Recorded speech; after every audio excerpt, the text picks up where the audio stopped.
Goddag alle sammen, og hjertelig velkommen til en aften her fra Healerskolen. Darshan aften her den 1. november 2015. Det er lige med at finde ud af, hvor vi er henne og hvorfor. Men vi er som sagt her, fordi vi ønsker at give energi. Darshan betyder, at man overfører åndelig energi, eller hellig energi. Vi kan også sige, at vi overfører livsenergi, skaberkraft, kærlighedsenergi, eller guddommelig energi. Det er differentiering af det hele med forskellige bevidsthedsgrader, som ligger bagved. Så det energi vil vi arbejde med i dag. Det vil vi også sende ud i æteren. Det vil sende ud til jer her. Og vi vil glæde os over de mange mennesker, som kommer her hver eneste gang. Roligt kommer til stede. Og det vi ser og kigger på, det er jo de her sjæle, der er under udvikling. Man kan sige, at sjælen der kommer i vækst ved det arbejde, vi laver her. Så det er vigtigt at hele tiden arbejde med sin skaberkraft og sine muligheder, og være en tillidsskaber i alt det, man foretager sig. Så vi har mange mennesker, som går på skolen her, som gør en kæmpe forskel i deres dagligdag, og nogle gange så synes de, at de ingenting rigtig formår, men alligevel formår de gør en fantastisk masse ting, fordi de har en ukuldig eller en meget stor udholdenhed til at kan fremstille, at det kan lykkes i. En ukuldelig stræben, det var det ord. Det forsvandt lige fra mig, da jeg skulle bruge den, men det var dejligt at få nogle gode hjælpere lige til at komme med inspirationen og komme på sporet igen. Så mange tak for det her, og vi sender energi ud af i dag. Og i dag der har jeg så en særlig hilsen til Dora Søs oppe i Aarhus, som skal have lidt ekstra energi til deres dagligdag og til deres livsformåen. Så det giver jeg lige nu her, i det vi starter.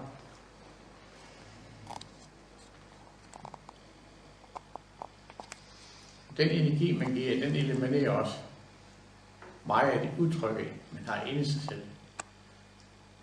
Men det kan også gøre det, at noget af det, man udtrykker for, det blusser lige op et stykke tid, og så jævner det sig ud igen. Stille og roligt. Så vi giver livsenergien, og vi giver livsimpulsen. Så det er simpelthen så dejligt. Jeg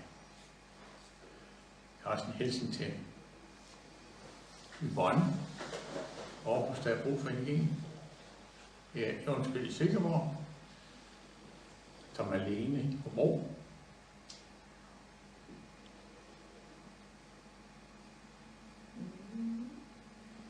Og det der er sådan en lille smule mærkeligt i det her ting, det er, at man kigger ind i kameraet, men det er den bevidsthed, man har bag ved det, man udfører. Det virker både igennem kameraet, det virker også igennem æteren, det virker i alt det stof og den luft, og alle de luftmolekyler, man fungerer i dagligdagen, det bliver opladet med energi. Og det vil sige, det bliver det også hjemme hos jer. Jeg det kigger på, og når jeg kigger på med tillid og glæde og inspiration, jamen så er det det, I får energi igennem. Så I bestemmer selv en stor del, hvordan I ønsker at modtage energien. Så det er op til jer. Men hvis I ligger eller er fornuftigt derhjemme, og det er I selvfølgelig altid, men prøv at gøre det så godt som I kan, og være med i det, og hvis I lærer at meditere på en eller anden sted, så gå ind i en meditativ proces, og så derfra modtage energien. Og det betyder så, at jeres udvikling vil vokse igennem de ting, I lærer, uanset hvor I lærer det.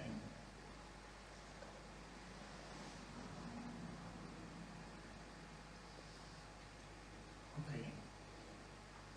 Det kan også lidt energi til Dan og Helle. Anna. Leila. Alle de mange Leila, vi kender. Flytter vi energien lidt tilbage her til skolen igen. Vender tilbage til jer derude. Jer derude, I er faktisk jer, der er indenfor. Så I er jo indenfor min aurisk udstråling. Så det er faktisk meget positivt.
dejlig energi, jeg fik nu her,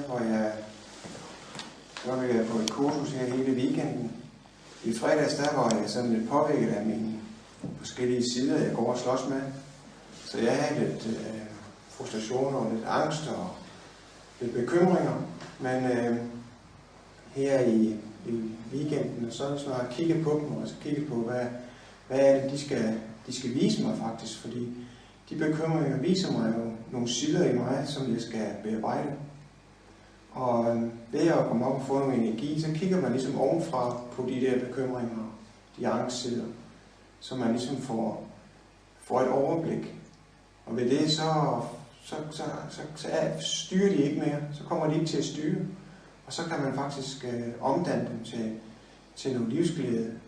Og så det danner faktisk et fikspunkt. Og det kunne jeg faktisk mærke nu her også, at det fikspunkt gør, at man ligesom kan give noget fra sig. Give noget kærlighed og noget andet, som ligger. Så det var rigtig godt at mærke den energi. Så tak for det.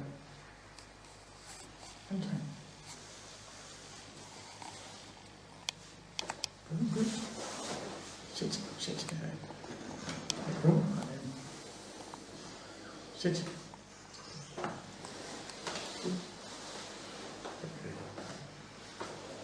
Okay. Jamen, hvem er den næste? Kan det være så lang tid? Nej. Husk at være en klar igen, og det er det.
Og det der er vigtigt.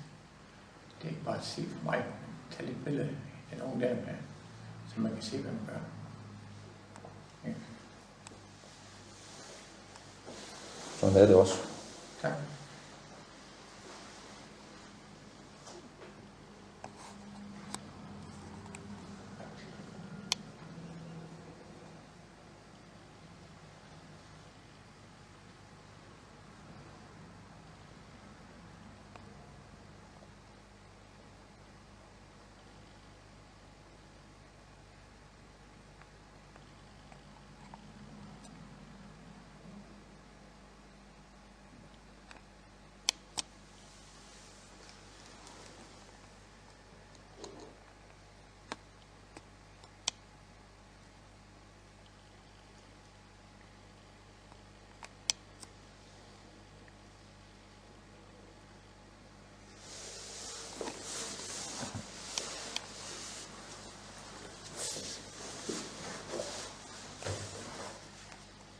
Se, det vi gør, når vi har med energi.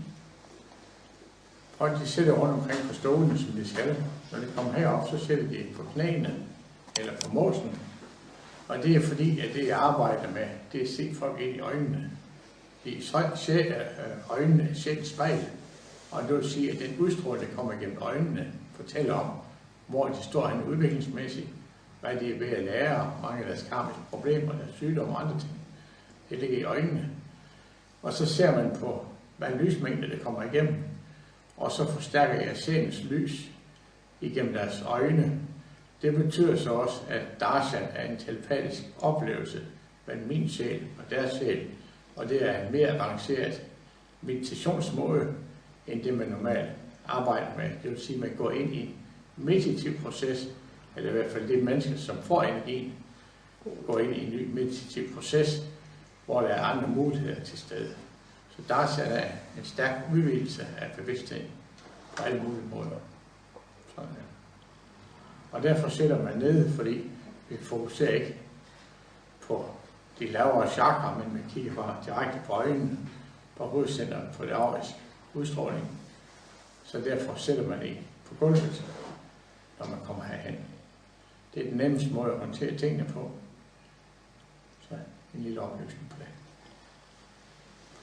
Ja.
Jamen, det er en fantastisk overførsel, jeg har fået.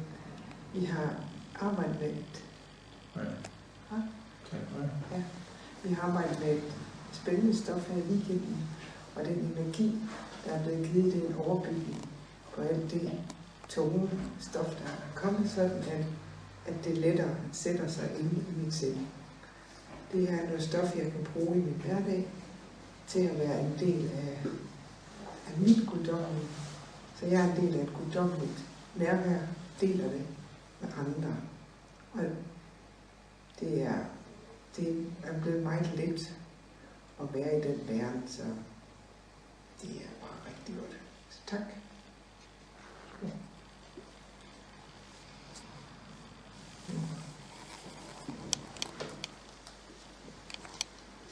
Jeg skal lige låne den unge mand der.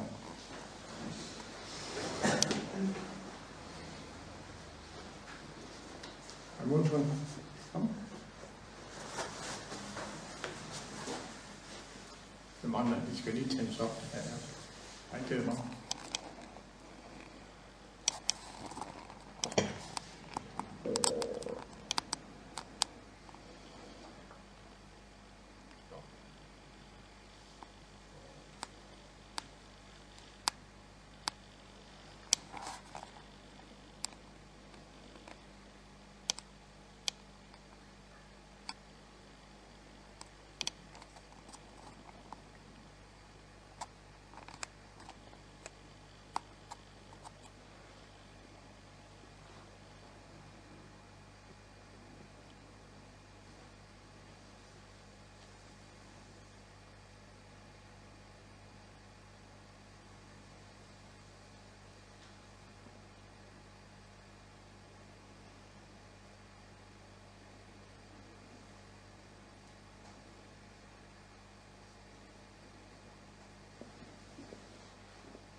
Og så og fortæl mig, hvad du oplever.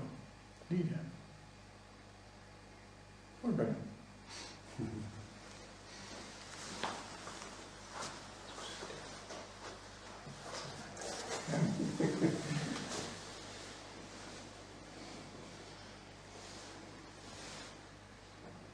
Jeg oplever et meget fint løft i energien, hvor jeg mærker, at energispændet det bliver stærkere og stærkere. Og energien bliver løftet op i mit hovedcelle, hjertechakra og det hovedcelle. Og så mærker jeg, at kærlighedsenergien, den strømmer som en meget fin og varm vibration ind i hjertet. Og vi er forbundet. Meget, meget, meget fin energi. Den antager flere niveauer hele tiden.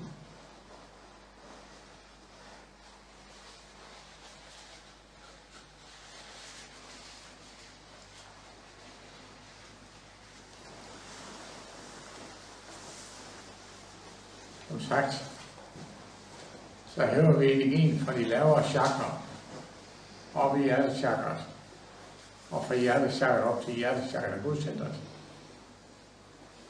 Det vil sige, at man går ind i den overskyggende funktion, hvor man overskygger hele sin personlighed med sin egen sjæl eller sin solengel. Det er der, man har sin væren, og det er den indre skabende aktivitet, kærligheden og viljen, der ligger her, at man ser ud for de ting, man skal foretage sig i sin dagligdag, og man får energien til at realisere i. Så mange gange, der bukker man totalt under, fordi man har ingen energi, man er træt, eller livsmodet og livsdagen ikke er til stede. Men det er så vigtigt at tænke på, at der skal ikke ret meget til for at hæve energien. Og noget af det, vi ændrer på her, det er også at arbejde med mange mennesker, der kan have depressionssider eller sårige følelser. Og det betyder så, at man kan sige, at der er kommet et fikspunkt ned i solarplexus område, hvor de sårige følelser er til huse, hvor de er klar til en forvandling, og hvor der kommer en opstigning ind i sin højere bevidsthed. Så når man så ligesom får lidt indsigt i, hvad der er ved at ske, jamen så er det jo store af de ting, man har, store begrænsninger, så bliver det elimineret med det samme. Så det er mange kriser, folk oplever, er faktisk bevidsthedsudvidelser, hvor man skal til at bruge sine iboende kræfter, det vil sige sjælens kræfter, i stedet for at være fokuseret i vores sorgfølelser. De sorgfølelser kan være afmagt, vrede, irritation, kritik og skyldfølelse, ligegyldighed, modløshed, kritisk tænkning og andre ting. Og alle de der ting, når man giver energi til, så vokser det, og så tager det livsenergien fra en. Og når man bliver ved med at leve det, så kommer der smerter i forskellige områder af sit legeme, ligesom hvor udviklingsgraden ligger. Og alt det her hemmelig sjælsliv, det er også det her smerter, de ting, der kommer frem, fordi at vi skal ændre på vores egen opfattelse og vores egen gøremål, og der er måske nogle ting, man har bestemt sig til, inden man kommer i en intention og siger, at du vil gerne udføre det liv her, og så kan det være, at man går meget, meget langt fra sin livsopgave. Og så kan man komme ned fra skolen og begynde at få en indsigt i, jamen, hvad er meningen med mit liv, og så får en indre kodning til at sige, okay, nu gør jeg det og det ting. Så kommer man til at arbejde med mindst mulig modstand, og så fungerer det helt fantastisk. Nemt og smertefri i stor udstrækning. Men der er altid det i det, at man kan nemt falde tilbage i gamle mønstre, så derfor får man noget opbygning værktøj her på skolen. Så Darshan er en hjælp til folk, der kan holde energien i det niveau, de er i, og så gå derfra og fremad. Så man kan se de nye muligheder, de nye perspektiver, og få en større glæde i livet. Også når man er meget søvnig derovre. Tak. Vi går tilbage hertil. Tak.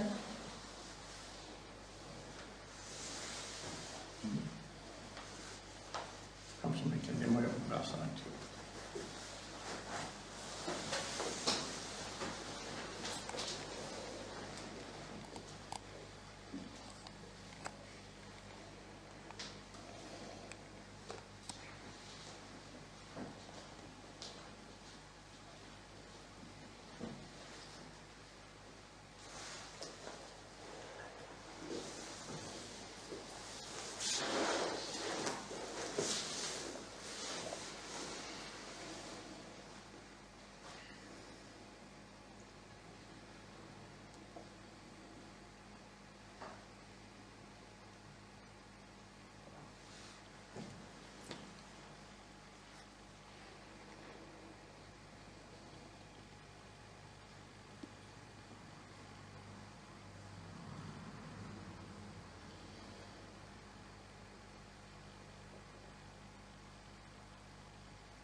Kan du få noget energi med hjem, så du kan bruge det hjemme i familien, ikke også?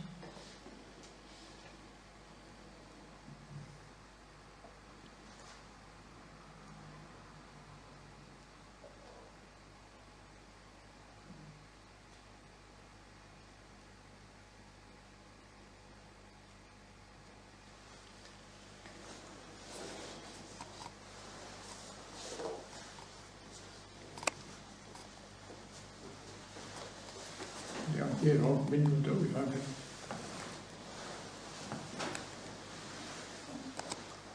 Ligesom lad os bakke.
Så fører vi energien igen ud af til.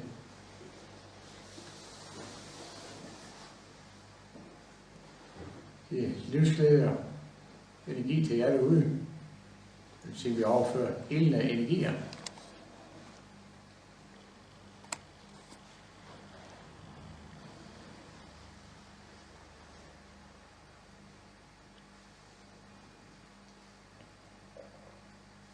Og nu de forskellige Darshan aften, vi laver her, de er meget forskellige. Men det handler altid om det samme, men i mange forskellige afstøbninger.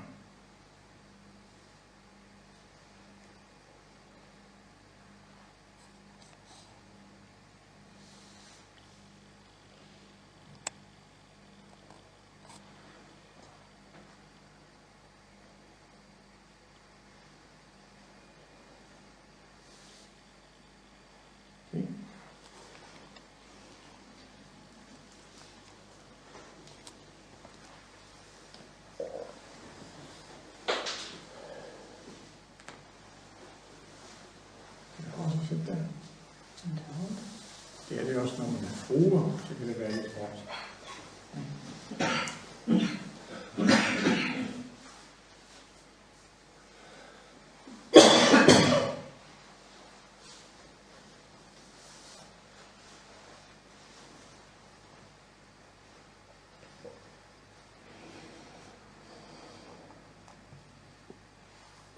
Overfor guddommelig kærlighed til dig. Guddommelig nærvær.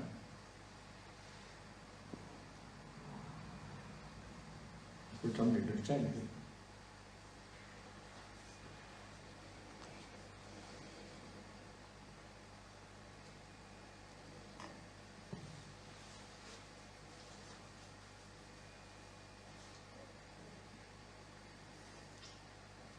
Og prøv lige at udtale det i kraftord.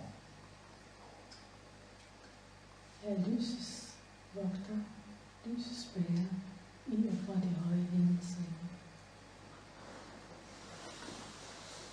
Prøv at sige nok så højt, nok så frisk. Jeg lyses vogter, lyses bærer, i og fra det høje himmelsen.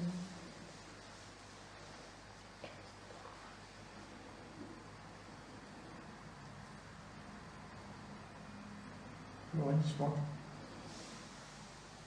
Ja, prøv at komme lidt længere frem på hovedet.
Der er ro, velkommen.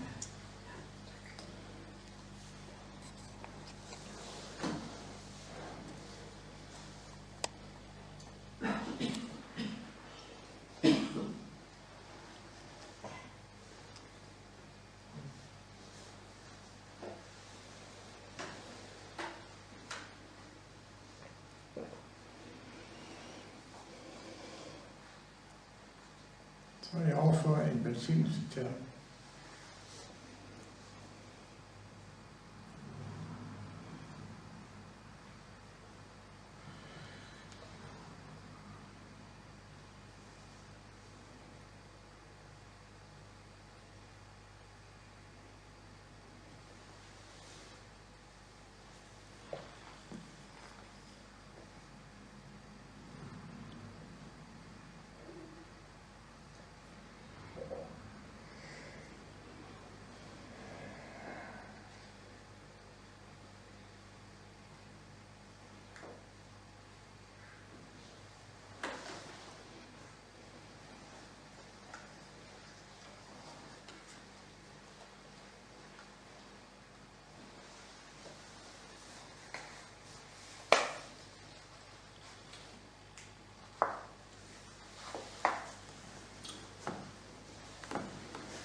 var så smukt. Det var der, du fik energien. Jeg kunne se helt tydeligt i dine øjne, at du havde den indre forbindelse. Du selv vandt. Og det mærkes det for dig. Det er svært at forklare. Og simpelthen kan forklare det med dine egne ord. Jamen, at man tager imod på en anden måde. Hvad er det?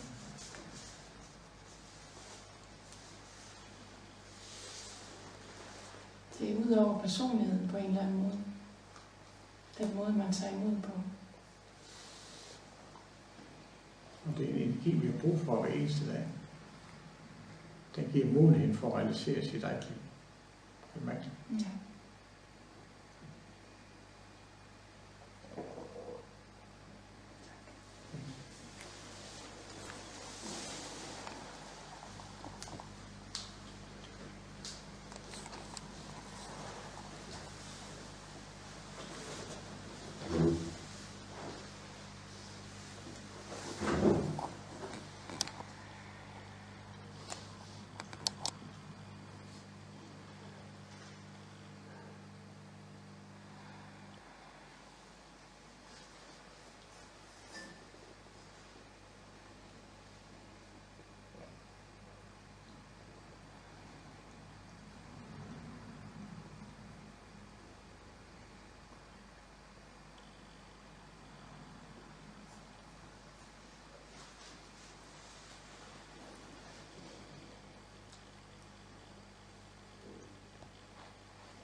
Det er helt ud af det.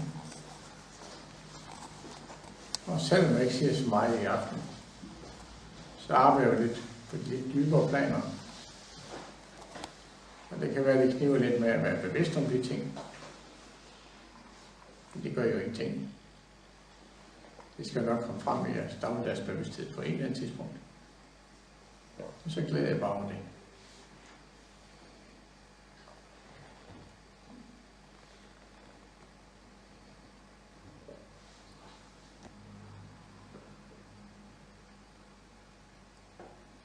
Så det er manifestering, og det er Guds kærlighed.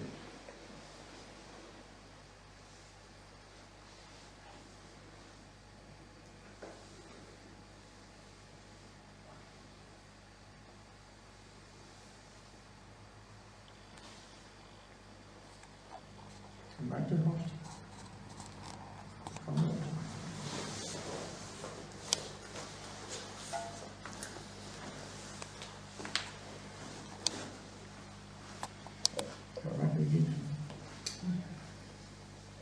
Guds kærlighed. Lille.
Nej.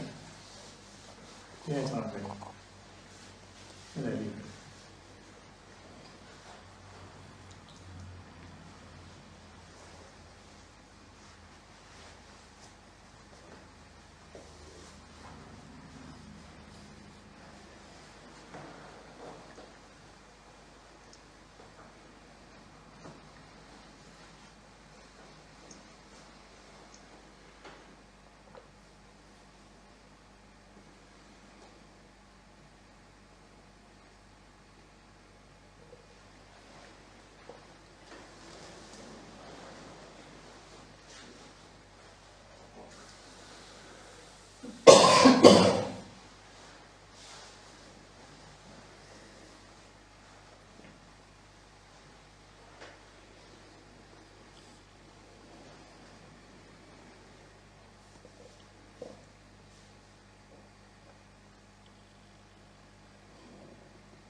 Så jeg overfører Guds kærlighed til dig.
Og det skal jeg derfor. Tak skal du have.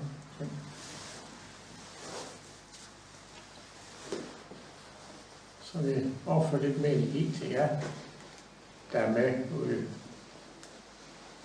på den anden side af Healerskolen. Giv noget mere energi til jer derude. Der er lige af den proces, vi laver her i aften, er en meget indadvendt proces, fordi vi har haft med undervisning i dag, som med alle kræfterne og masser af forskellige ting. Så folk er meget indadvendt lige nu, og tingene de foregår meget i stilhed på de indre planer. Og det vil sige, når man er der, så må man have lidt voldsomt besvær med at kommunikere ud af til, fordi tingene fungerer indad til.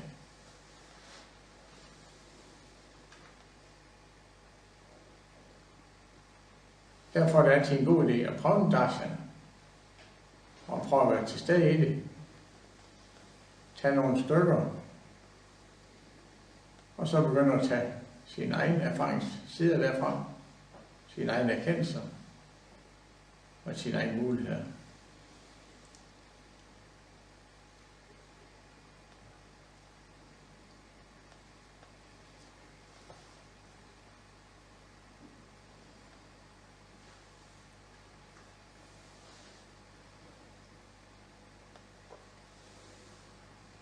Og jeg tænker for mange af jer, der har brug for det, og mange af jer, der ønsker, også for andre, at de kan få en rigtig god weekend, fortsat god weekend, og en fortsat god arbejdsuge.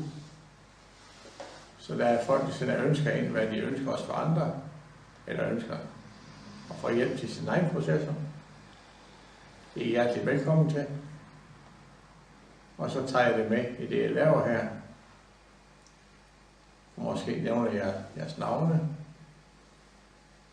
Ellers er I bare med i det, jeg foretager.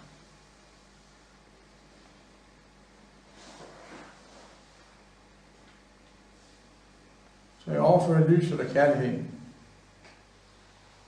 og den indre visdom til jer.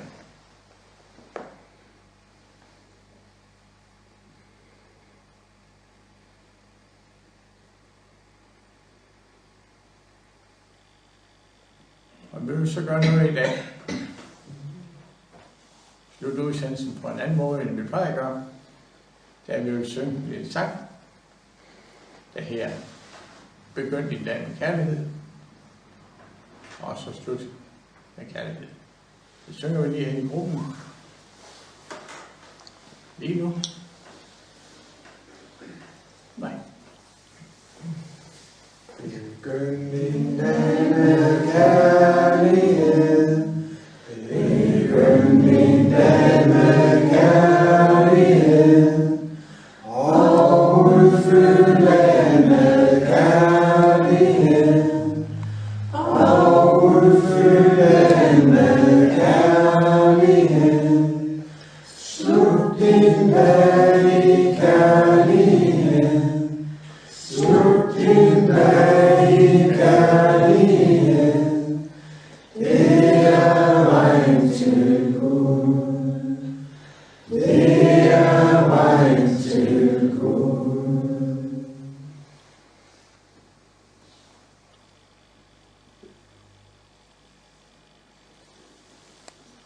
Og det vil sige tak til gruppen, at I var aktive til det lille sang her.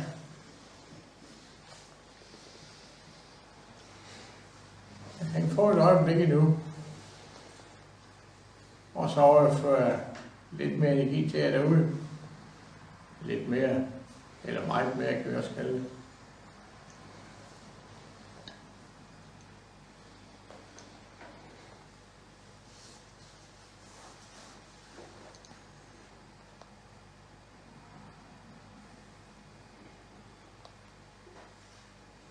Og tænk på, at når vi tænker for jer, så løser vi en del af jeres problemer.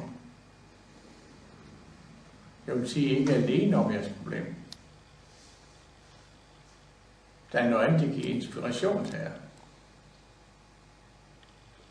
Og den energi, vi overfører lige nu, er en medvirkning til, at det er til at holde ud. De ting, man står overfor. Så jeg arbejder også med lige nu med eliminering af frygt og angst. Og begynder at gøre det mindre i sin dagligdag. Frygt og angst er også en motivation til at ændre sin egen opfattelse. Og til at komme videre i sit liv. Det er kun følelsesmæssig energi. Men vi er jo meget mere end det. Det er noget, vi kan gå ind i, og det er også noget, vi kan være iagttagende i. Men man kan ændre på sin opfattelse,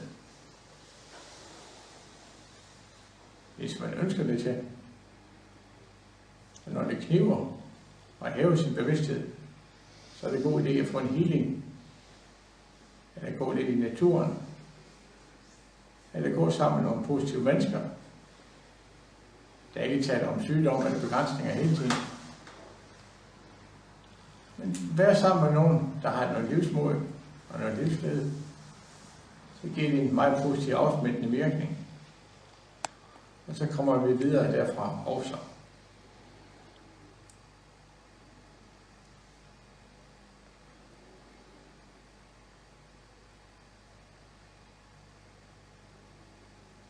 Så skal man bare tænke lidt på solen, sollyset,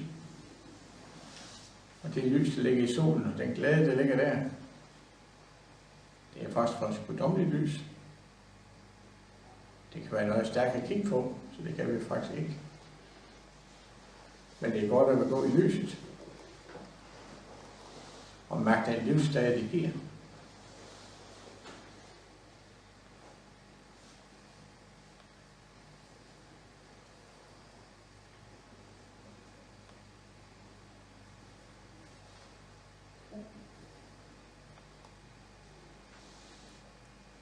Så vil jeg gøre nu det, at slutte fra i aften her, fra transformationen fra Healerskolen med Darshan overførsel af energi. Så vi gør det, at vi kommer tilbage igen den 15. og 16. november med 2 Darshan-aftener, en søndag og en mandag. Og mit navn det er Simonsen, leder af Healerskolen i Sønderjylland. Jeg siger velkommen til at ringe, eller sende en sms, hvis der er nogle oplysninger, I har brug for. Bare ringe og gør det ganske uforbindende. Det kan være, at vi kan hjælpe og støtte lidt på det sted, I står her. Og mit telefonnummer er 74 61 43 25. 74 61 43 25 eller 23 65 97 01 23 65 97 01.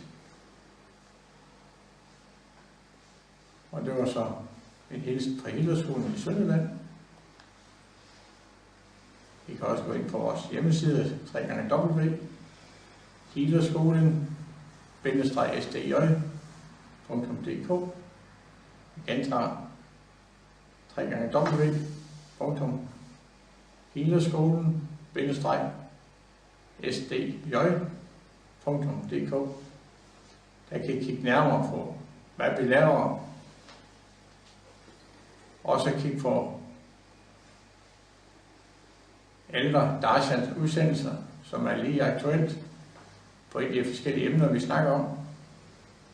Der ligger også nogle autentiske beretninger fra folk, vi har arbejdet med gennem Darshan, og deres tilkendegivelse af, hvad de har oplevet i energien. Og der er jo altid det, at når vi laver det her engagement, så er der nogle mennesker, der får noget positivt ud af det. Og det vil vi ligesom gerne fortælle andre. Det er altid godt at vide, at der er løsninger for mange ting. og vi kan komme videre derfra. Så en venlig hilsen fra Healerskolen nummer år. Tak for det, og fortsat god aften til jer.